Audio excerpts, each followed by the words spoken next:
శివాయ గురవే నమః.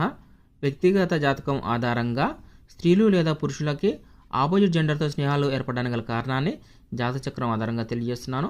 మొట్టమొదటిగా పురుష జాతకం. పురుష జాతకంలో గురువుని జాతకునిగా చెప్తారు. మనకి నవగ్రహాలకి మేల్ ప్లానెట్టా, ఫిమేల్ ప్లానెట్టా, యూనిట్ ప్లానెట్టా అని చెప్పడం జరిగింది. మనకి ఈ గురుగ్రహానికి పురుషుల జాతకంలో వెనకాల మరియు ముందల గనక స్త్రీ గ్రహాలు ఉన్నట్టయితే, అనగా ఉదాహరణకి మనకి జాతచక్రంలో స్త్రీ గ్రహాలు చంద్రుడు, శుక్రుడు, బుధుడు స్త్రీ గ్రహాలుగా ఇవ్వడం జరిగింది.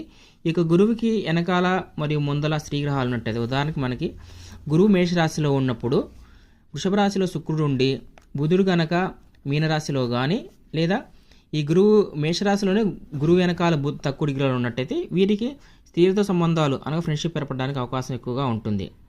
అదేవిధంగా గురువుకి వెనకాల ముందలే కాకుండా గురువు నుంచి 1, 5, 9 స్థానాలు ఉన్నా కూడా గురుగ్రహంతో కలిసి ఉన్నట్టే.